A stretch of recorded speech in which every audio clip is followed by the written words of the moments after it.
she'll come in this way and come in on this side right here. Kind of like trying to parallel park at 17,000 miles an hour. Well, I guess it's something like that. It's since this machine is not tumbling in any way, since it's very, very stable in orbit, it should be an easy thing for her to do. The dangerous part would have been if there was any motion at all. But, Joe, here's an important point. If Bonnie Dunbar touches this in the wrong way and bumps into it because of the weightlessness of space, she starts it tumbling, doesn't she? Well, Peter, that's a good question. On the other hand, she's going to touch it with an arm that's fairly light, and the device itself is massive. Now, it doesn't weigh anything, but it will resist moving, and so she really doesn't have that great a danger of causing it to rock or to wobble. She'll be fairly delicate in any case and be certain that she's well aligned with the grabbing or the grapple fixture before she actually touches it. How's she looking at it? At the window of Columbia? She is indeed. She's looking right out through the back window, and in addition, she can see parts of it through a top window, an upper window, and we were looking at television from the back of the orbiter just a moment ago. We could see her face in the orbiter window looking out at the device. So this is really where individual skills come into play. This is not something that can be done by the computers. Very, very true. In theory, it could be done by a computer, but practice is different than theory in this case. Okay. Also, of course, terribly important for Dan Brandenstein, the mission commander, and James Weatherby, who's the pilot, to keep Columbia precisely on course as Bonnie Dunbar does what she has to do. They have, Jim Slade, been flying closer and closer over the last 4 or 5 hours. It really has been a space chase as they actually fly Columbia closer, right? That's exactly right. Actually, it began at the moment of liftoff. There have been 10 major engine burns to bring this together. Columbia, of course, flying a lower orbit, had the inside rail as in a racetrack, and was gradually able to catch up. Started, in fact, what, about 35, 40 miles lower than LDEF, right? Oh, yes, yes. They were about 1,800 miles back and about 35 miles lower, and as they went along, that was gradually adjusted to bring them closer and closer. And this morning, this is the result. This is the same kind of rendezvous that was done when Apollo returned from the moon, from the lunar module returned from the moon to Apollo.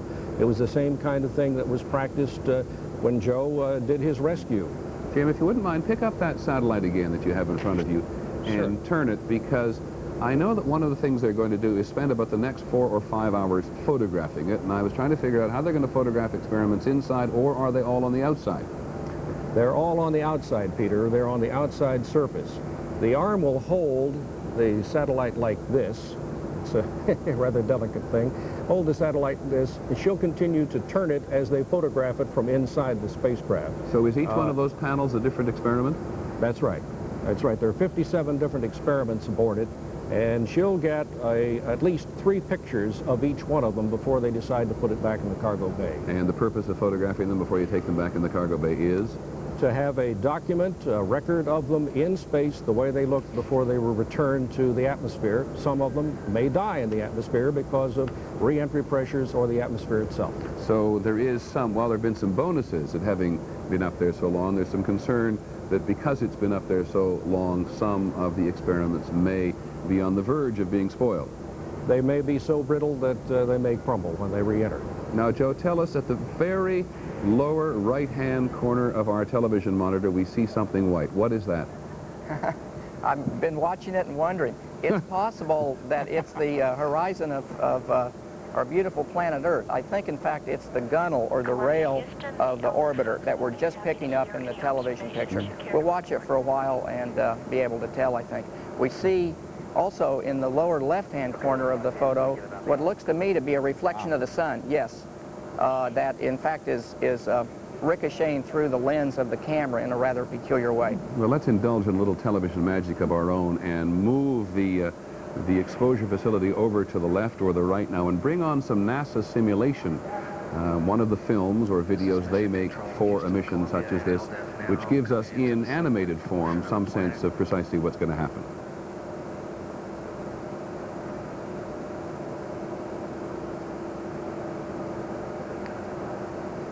Maybe we better take it full screen. It's a little hard to see. There's the Canadarm being extended and being put precisely as Jim Slade on a girdle or belt around the long-duration exposure facility, grasping onto it, then it has the capacity. It's an amazingly supple arm, though, as you said, Joe Slade, it's very heavy. How much does it weigh? Well, it doesn't weigh a great deal. It's very weak, but in orbit, it's very capable, very nimble. It couldn't lift its own weight here on the ground. And do you have an exact weight, Joe? I don't remember it. Jim, I don't know. It's fairly sturdy.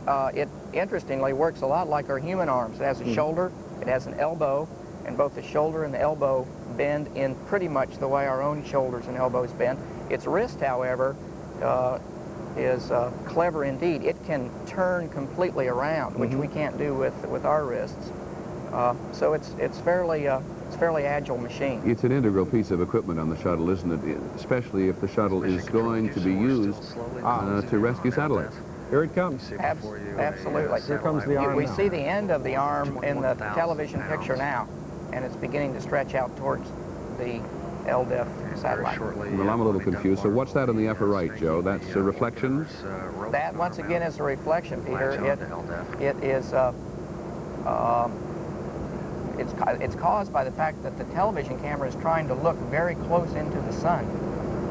And down there on the lower left, there is that slightly red flash. I think that's another part of what I'd call an artifact. I'm certain that your video experts have a better word for it than I. We saw the end effector a moment ago, or the hand of the arm, and it's beginning to move into position. There's a camera on the wrist right above the hand that'll show us as it moves right to the grapple fixture, show us it coming in close. There's another one on the elbow, which will show you a long shot. So we'll have a variety of pictures as it comes in close to the machine. And Jim, I might say that Bonnie will use those cameras herself. She has monitors right there beside her. She's using two controls to move the arm, and in addition, she's using these very pictures to help her guide the end of the arm right up to the proper place. It's a very slow, deliberate sort of thing. The idea is what you were discussing a while ago, Peter, not to upset the apple cart by making any untoward motion that might set up rates or tumbling motions on the spacecraft. At the same time, Jim and Joe, I don't know about other folks, but I'm always fascinated when you see this happening in real time. If we can perhaps put up in the corner of our video screen again now that amateur video we saw from Houston. Here you see something right now which looks very deliberate, very slow, very laborious, in fact looks immobile. And yet here we are seeing through this amateur video from Houston the enormous speed at which these two vehicles are traveling across the morning sky somewhere over the Pacific. A little more than 17,000 miles an hour, and Columbia there on the right has been chasing the LDEF for some time. There's the arm extended now out, looking to pick up the LDEF as we now know it, hopefully. Peter, let me say about that video, they were 16 miles apart at the time that picture was taken, which gives you an idea of how high they must have been, because you saw them both in the same frame. I was amazed when I saw it go by. Yeah, and of course at the launch point, Columbia started, what, almost 2,000 miles behind the LDEF. That's right. Now, this is also, while we're looking at this, Jim and Joe, we're talking about a longer mission than usual. They've already launched a Navy communications satellite from the cargo bay on board Columbia, and they're not going to come down until a week from today. Why a longer mission than usual? Well, Peter, as you know, we are in this decade going into the decade of the International Space Station Freedom. The Russians are flying space stations right now. In fact, today they have aboard, and have had aboard for months and months, cosmonauts. We still don't know a great deal about how people, cosmonauts, astronauts, people from planet Earth, are affected by spending long time in orbit. And the 10-day orbiter mission is really our first set of measurements. Will give us some measurements in that regard. Joe, let me interrupt you for just a second. I apologize, because if people look on the screen there, you'll get some fascinating shots of the LDEF, this satellite passing over the United States. Now, is that not magnificent? Mm-hmm. And there comes the arm. Let me add to what Joe said. The idea is to build up more time on the spacecraft to see how it weathers, but also on the human body. Specialist Bonnie Dunbar just improved our television picture considerably. Not a great deal is known about how it reacts to long exposure, in spite of the fact that the Russians have flown so long. More of that data has to be collected before you commit people to staying 6 months at a time and doing work in space. One of the things that pops up when you're flying the shuttle is, since this is the first spacecraft that's ever had to be landed, all of the rest of them have been automated, does human judgment, reaction time, depth perception, does the general condition of the body deteriorate enough that maybe the landing should be automated instead of leaving it to the judgment of the individual pilot? Well, as we watch LDEF approach the California coast, I just heard Brian Welch down in Mission Control saying it will only be a matter of minutes before they cross at Baja California. We can recall, Jim, that the Soviets, who have a shuttle looking very much like the U.S. Space Shuttle, in fact land theirs automatically. The pilots don't play a role. That's right. They did that with an unmanned shuttle. They're going to do another one in another year or so before they ever fly it with people aboard. They're being very cautious and very deliberate, even though they have all of that time in space aboard their own space station. And of course, once they put this satellite on board Columbia, it is going to be a very heavy shuttle. So when they land next Friday out there in California, that may well be the California coast we're looking at even now. On the other hand, it may just be cloud cover. It's a little hard to tell. But when they land in California a week from today, if all goes as well, it will be the heaviest landing that a shuttle has ever made. They're going to land on a hard runway instead of a dry lake bed there at Edwards. And that will be because this will be the heaviest load the shuttle has ever returned to Earth. This, of course, being the first time that a satellite, in this case the LDEF, the Long Duration Exposure Facility, which you're looking at there on the left, has been launched by a satellite and recovered by a shuttle. That's correct. The landing will have to be very delicate because you could spring the spacecraft, that is the shuttle, on landing if you did it badly. So they'll land on a concrete runway so the main gear won't dig into the ground as it might on the soft dirt they use at Edwards. They'll land on the concrete and then be able to lower the nose gear very, very slowly to the ground before they come to a stop. If you landed in dirt, it might slam it down. You might cause damage to the shuttle. So they're going to have to be very careful. Jim, you might mention that the LDEF that we're looking at right here will be loaded in the front part of the orbiter, the front of the airplane, if you will. And it's quite massive. It will weigh a full 11 tons when it's time to land, so the tendency for the orbiter will be a bit nose heavy. That's right. It throws off the center of gravity to a considerable amount. They're going to keep a lot of fuel in the tail to help ballast that. Joe, let me get personal for a second, because I'll remind people in case they've just joined us. Let's have a look at him for a second. There, Joe was an astronaut from 1967 to 1985. He flew 2 missions for NASA, and it was the second one, I think, wasn't it, in '84 when you rescued the satellites? Yes, it was. What's it like to stand out there on the edge of the cargo bay? You have any sense of speed at this time? Well, not if you don't look down. However, if you look down, you know you're really moving. In fact, you never lose that sense of speed as you orbit the Earth. You're traveling, as you say, at over 17,000 miles an hour. It's about 5 miles a second, and it just takes your breath away. Are you encouraged not to look down when you're doing your work? Well, you have to focus on what you're doing.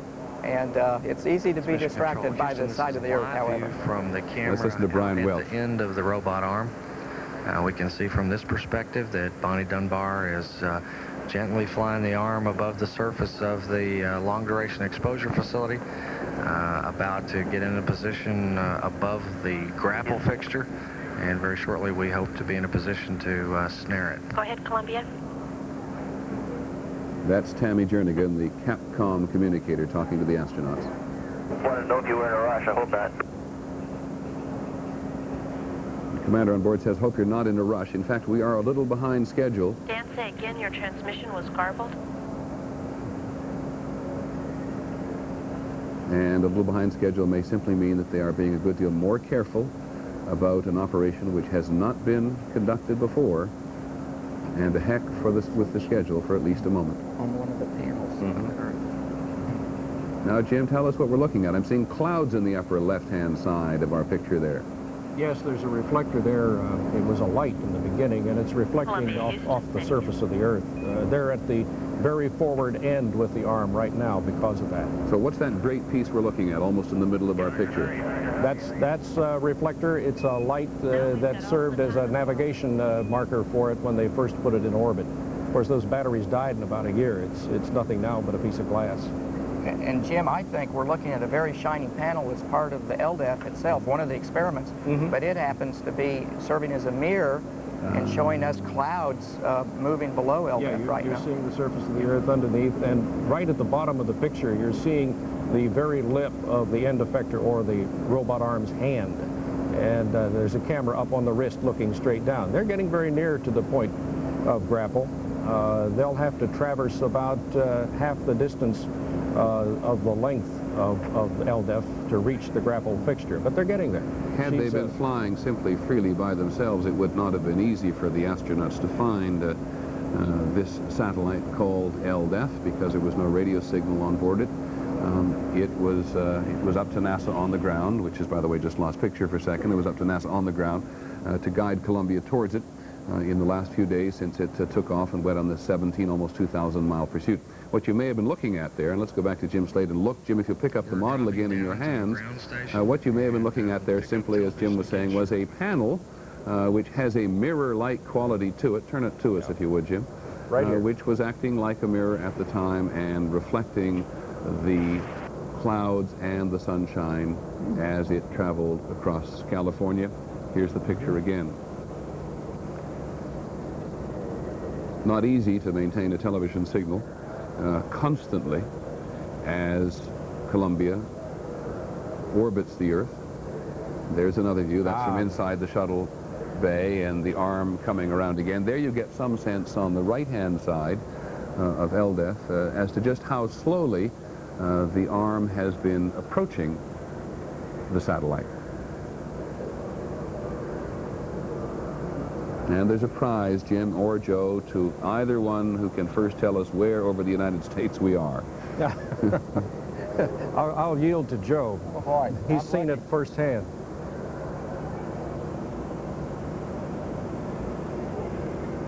Oh my, that's beautiful.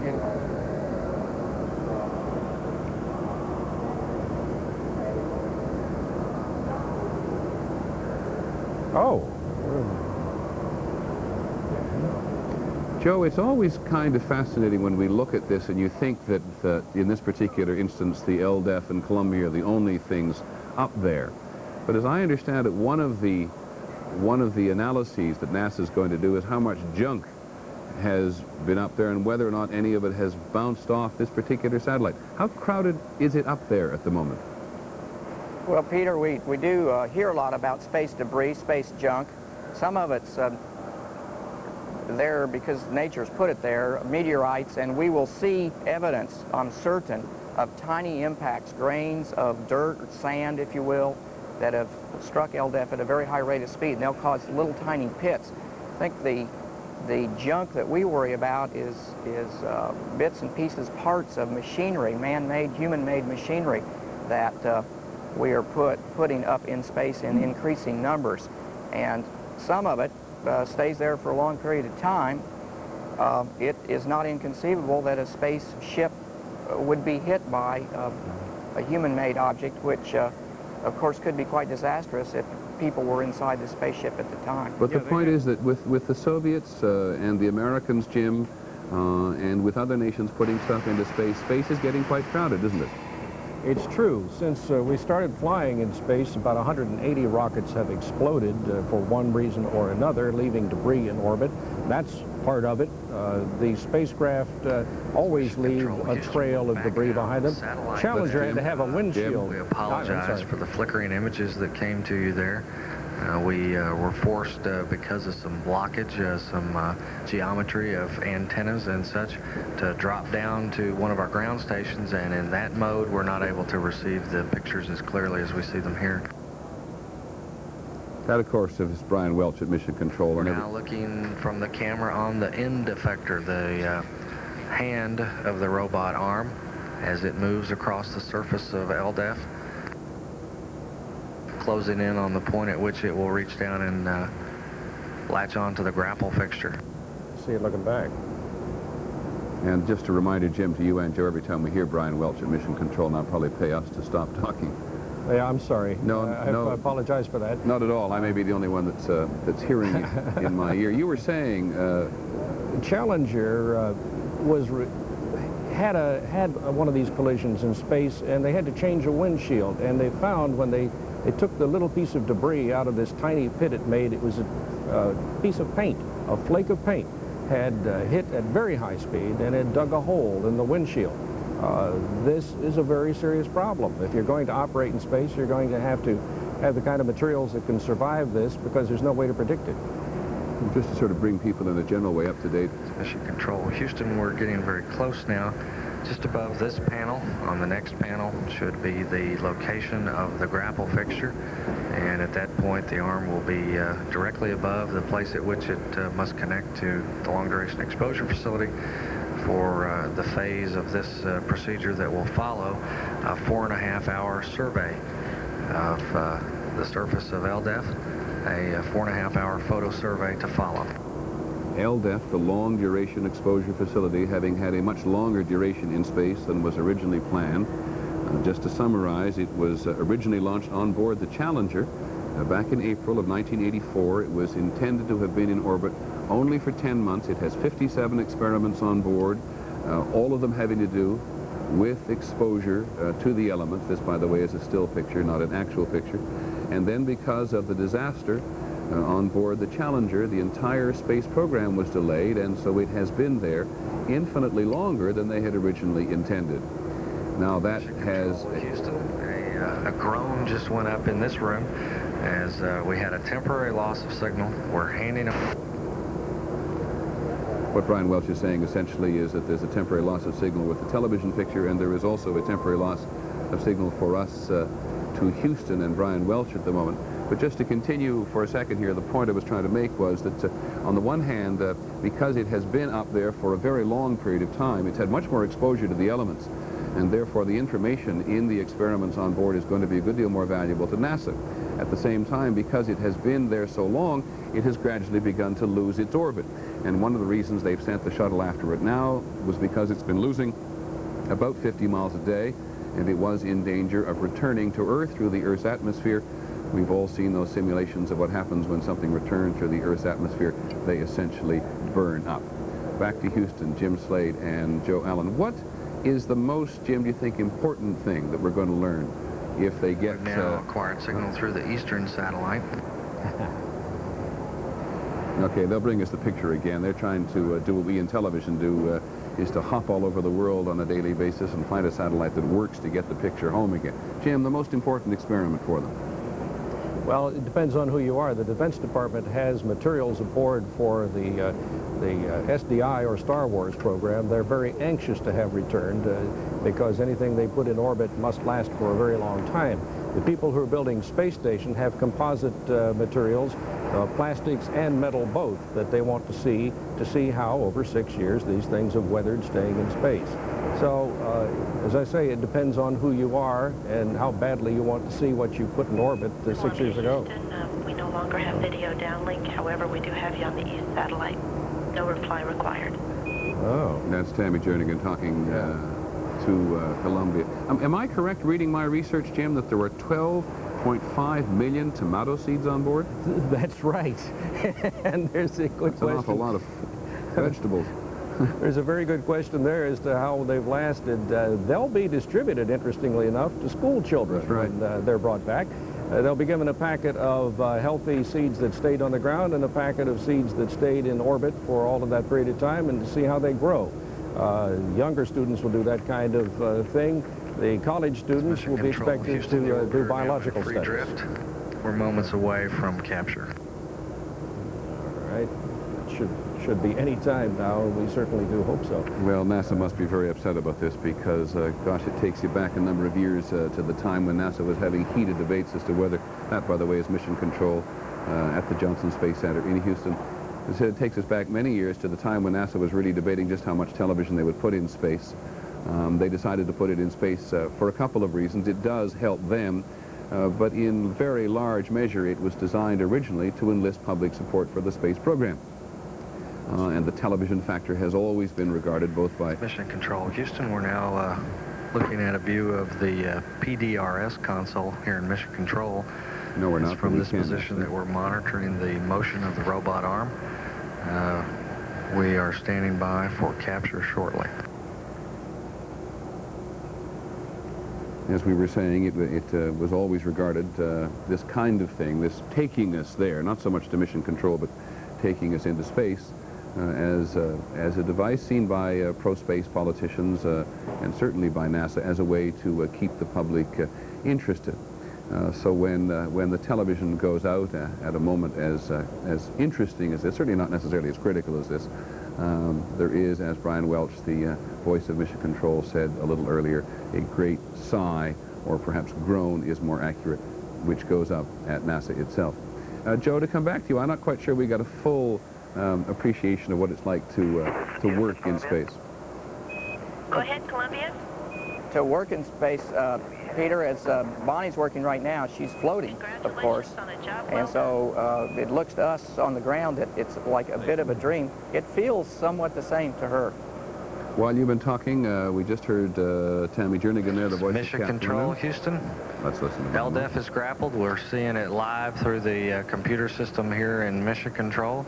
We copied the time of capture at 3 days, 2 hours, 41 minutes mission elapsed time. The Orbit 1 team is now being released. The Orbit 2 team will very shortly take over to conduct the 4.5-hour photo survey to follow. Well, hopefully we can keep 3 that days, picture 2 up. hours, 42 minutes. This is Mission Control Houston. Now, that picture in the lower right-hand corner of our frame there is the computer-driven graphic down at Mission Control, a substitute for live pictures at the moment, showing the LDEF, the wayward satellite, on the end of that extended arm. They will now turn it around, and as Jim Slade said... Your flight control team and your training team would like to congratulate you once again. You've made many scientists quite happy. Their LDEF experiments are finally coming home. Congratulations particularly there to James Brandenstein. For staying home today. There it is. And what you're looking there now is a shot from the camera in the cargo bay at Columbia. Everybody we understand, and we're handing over to Orbit 2, and you'll be speaking with Steve. Okay, let's take Tammy Jernigan out of there for a second. There you see the LDEF held on the end of the Canada arm as they move across the United States. A final word from you, Joe Allen? Well, it looks successful. I'm glad to see it about to come home, Peter. Sure, appreciate it. Okay, well, thanks both very much, Joe Allen and Jim Slade down there in Houston. They'll now, as we said, turn it around for 4 hours, take a look at it, lock it up in the cargo bay, and next Friday bring it home to California.